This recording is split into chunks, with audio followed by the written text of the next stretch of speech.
Salut tout le monde, donc aujourd'hui on va parler des écoles de journalisme et plus précisément des concours pour les écoles de journalisme. Et donc moi, étant donné que l'année dernière j'ai passé les concours et que par grande chance j'ai réussi à en avoir une, je vais essayer de vous donner des conseils sur comment bien vivre une année de concours. Parce que c'est vraiment une année hyper stressante, mais pas que, c'est aussi fatigant physiquement. Honnêtement, moi j'ai fait du sport, mais je vous jure qu'à la fin de l'année, vous êtes fatigué. Genre, vous êtes fatigué. Vous avez envie de dormir tout le temps parce que vous avez trop donné dans l'année. Donc, moi je vais essayer de vous donner 5 conseils sur comment bien vivre son année de concours. Je voulais pas vous donner des conseils type comment réussir les concours parce que honnêtement, en fait, ça veut rien dire. Ça veut rien dire parce que, comme on dit, les concours, c'est des épreuves d'écrémage. Donc, tu tombes sur des trucs tellement chelous et tu peux tomber sur un mauvais jour et tu vas rater. Et voilà quoi, ça sert à rien de faire une vidéo sur comment réussir les concours. Ça tient qu'à vous. Et un peu de chance aussi, je vais pas mentir. Euh, et, euh, et donc, moi, si je peux vous alléger un petit peu et que à la fin vous me dites j'avoue j'ai suivi un peu tes conseils et que je me sentais mieux et tout, je me sentais moins stressée, moi déjà je serais super contente. Donc si vous voulez entendre ces 5 conseils, regardez la suite de cette vidéo. Donc mon premier conseil pour se sentir mieux, pour se sentir plus encadré, là ça s'adresse surtout aux gens qui manquent d'autonomie, les gens comme moi. Faites une prépa. Ça, c'est le premier truc que je peux vous conseiller. Donc, vous avez des prépas gratuites et vous avez des prépas payantes. D'abord, les prépas payantes, ça a un certain coût, bien évidemment. C'est organisé souvent par des écoles, mais aussi des organismes privés. Et donc, comme ça le dit, ça prépare les élèves qui s'inscrivent au concours pour les écoles de journalisme. Donc, j'ai des amis, des camarades de classe qui m'ont un peu expliqué ce qu'ils faisaient en prépa, dans les prépas payantes.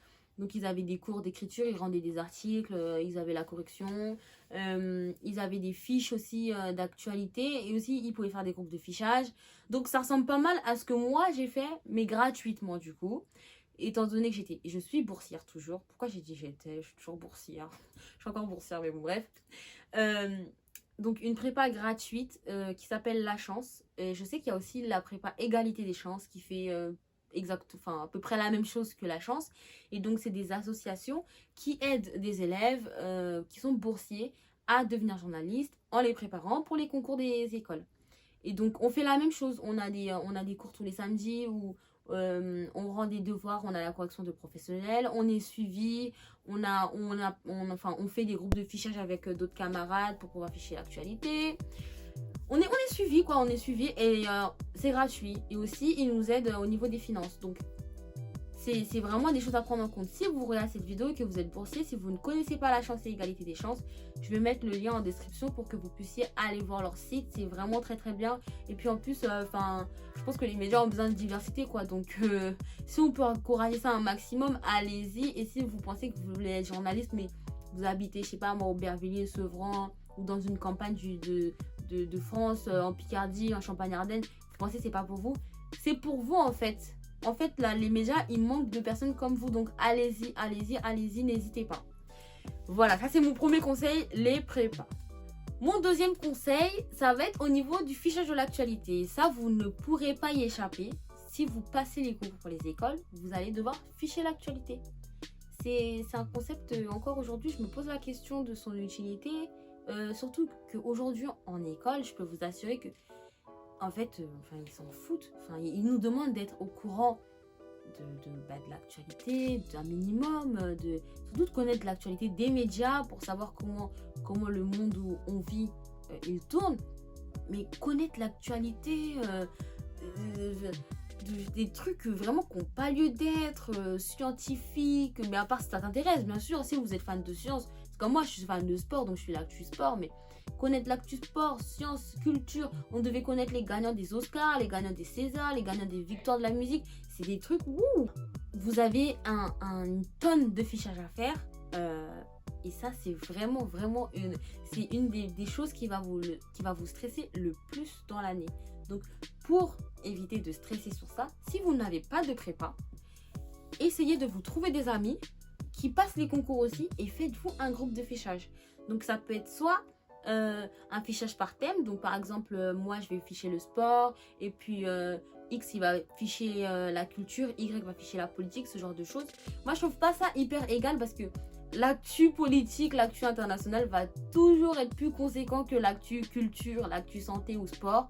Donc bon voilà, ça c'est vous pouvez faire genre sport culture contre politique, là ça devient un peu plus égal.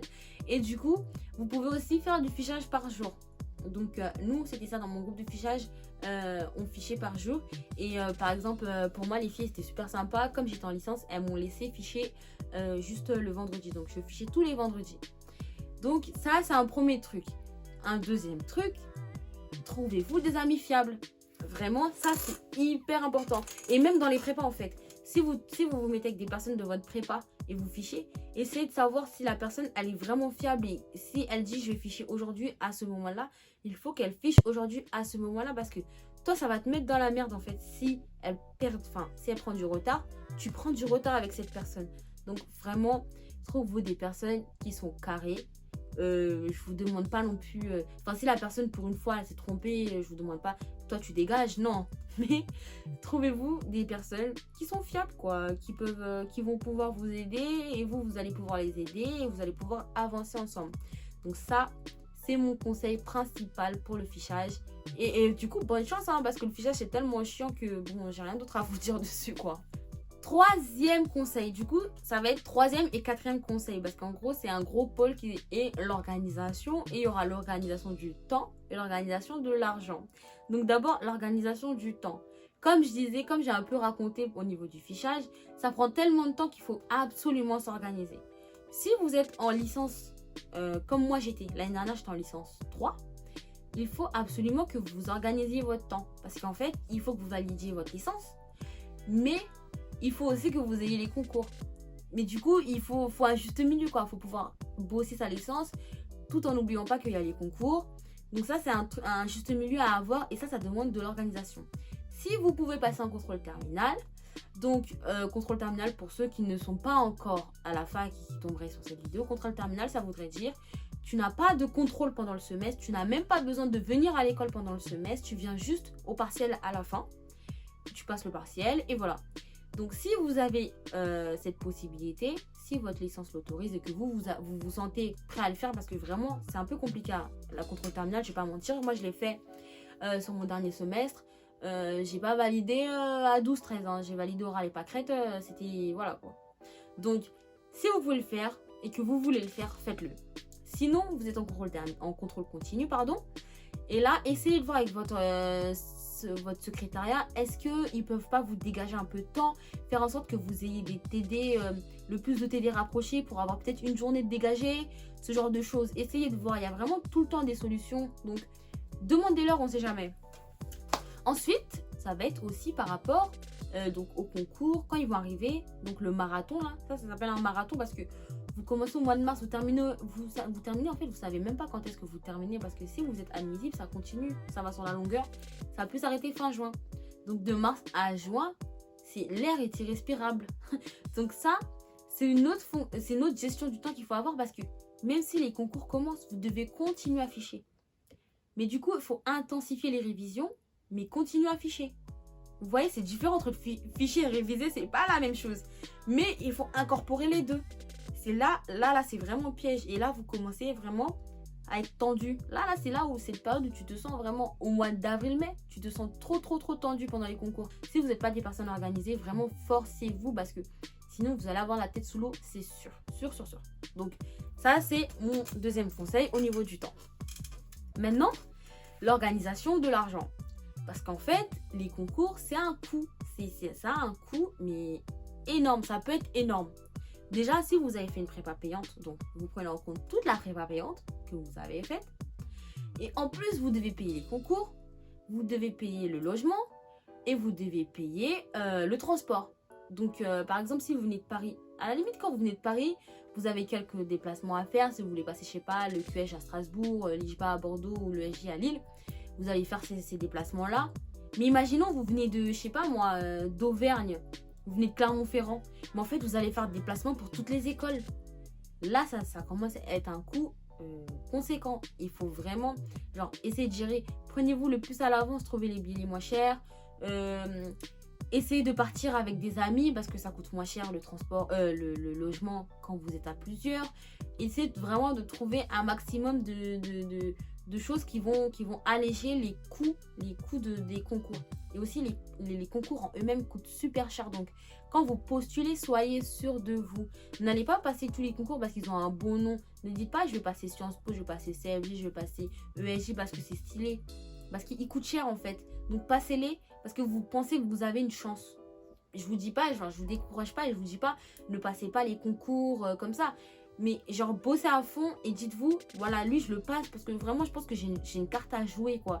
Et du coup, quand vous payez, vous n'aurez pas l'impression de perdre de l'argent. Ça, c'est vraiment un truc que je vous souhaite. De ne pas penser que vous avez perdu de l'argent. Ça, c'est le pire, ça. C'est vraiment le pire. Et pour ceux qui seront en prépa gratuite, là, les prépas asso, ben, ce qui est bien, c'est qu'on vous paye vos frais. Il y a une certaine échelle et tout par rapport à ta bourse, mais on te paye la majorité. Moi, je sais que vu que je suis une radine et que je n'avais aucune intention de verser quoi que ce soit pour les concours, j'ai fait en sorte, les concours que j'ai choisis, c'était fait exprès pour que je ne paye rien. Vraiment, ça c'était une politique chez moi. Quand j'ai commencé la prépa, j'ai dit, ils m'ont pris, j'ai ça de donner dans ma pochette, il y avait ça, j'ai dit, aujourd'hui je vais dépenser juste ça, je ne vais pas dépenser au-dessus. Je sais qu'il y a des camarades de la prépa qui ont dépensé plus. Ça, c'était hors de question pour moi. Et enfin, dernier conseil. Mais je vous jure, c'est mon meilleur conseil. C'est vraiment le conseil. C'est mon tuteur qui m'avait donné ce conseil. Ma prof d'anglais à la prépa aussi m'avait donné ce conseil. Gardez une vie sociale. N'oubliez pas que vous êtes des jeunes. Que les concours, en fait, c'est pas toute votre vie. Que même si vous les ratez, ce n'est pas la mort. Vous pouvez les passer l'année prochaine. Vous pouvez même devenir journaliste sans les écoles. Je vous dis pas de prendre ça à la légère, mais je vous dis de relativiser et de prendre un peu de distance. Les concours, c'est hyper important. Bien sûr, si vous intégrez une grande école, vous allez, ça facilite un peu votre vie, je vais pas mentir. Au niveau du journalisme, c'est mieux d'avoir une de ces 14 écoles. Mais c'est pas la fin du monde si vous l'avez pas. Donc ça sert à rien de se mettre tout le poids du monde, tout le stress du monde sur vos épaules. Essayez d'avoir une vie sociale. Non, essayez pas en fait. En fait, là, je vous regarde, je vous ordonne. Ayez une vie sociale. Sortez avec vos amis, sortez avec vos familles, sortez, je sais pas moi, traînez avec vos cousins, cousines, vos nièces, regardez des séries Netflix, commencez un nouveau livre, mettez-vous à peindre, j'en sais rien. Faites quelque chose qui n'a rien à voir avec les concours. Vraiment, ça, c'est un truc qui va vous aérer l'esprit et vous allez vous sentir mieux. Et puis, aussi, ce que je vous conseille, c'est ne traînez pas qu'avec des personnes qui veulent passer les concours. Genre, moi, je sais que j'ai des amis qui n'ont rien à voir avec le journalisme et qui connaissent le journalisme à travers ce que je leur dis. Donc, vraiment, ils sont vraiment éloignés. Et je sais que j'aimais beaucoup parler avec eux parce que déjà, je leur expliquais et je vulgarisais le truc. Donc, ça, quand je leur expliquais, je me sentais... ça m'aidait déjà. Et en plus, eux, ils me parlaient de leurs études et tout, ils me parlaient de leurs problèmes. Et du coup, ça me permettait de voir la vie d'autres personnes et de dédramatiser la mienne en fait. Je sais que c'est dur les concours, vraiment c'est super dur, c'est hyper stressant, mais vraiment ça en vaut la peine. Donc donnez-vous à fond, mais sans vous oublier non plus, sans y perdre la santé, sans y perdre le mental, ce genre de choses. Moi je vous conseille vraiment de vous aérer l'esprit. Et donc voilà, c'est tout pour mes 5 conseils. J'espère qu'ils vont vous servir. S'il y en a un sur 5 qui vous a servi, je serai contente. Même une phrase dans ma vidéo qui a servi, je serai contente. En tout cas, n'hésitez pas déjà à aimer la vidéo si vous l'avez aimée. Si vous avez d'autres conseils à donner sur les concours parce que vous les avez déjà passés, n'hésitez pas à les donner dans les commentaires. Si vous avez d'autres questions auxquelles je peux répondre, je n'y manquerai pas, je répondrai. Et aussi, du coup là, je vous ai pas raconté moi mon expérience, enfin vite fait, mais du coup si vous voulez savoir comment moi j'ai vécu les concours, comment mon année s'est passée, ce genre de choses, n'hésitez pas à me l'indiquer, je vous ferai une vidéo ultérieurement du coup. Et donc voilà, tout ce que je peux vous souhaiter c'est force, force, force. Les concours ça arrive bientôt en plus. C'est 13 mars le CELSA je crois. Donc c'est bientôt, bientôt. Là vous êtes dans la dernière ligne droite. Allez-y à fond. N'ayez aucun regret. Force à vous. Et voilà quoi.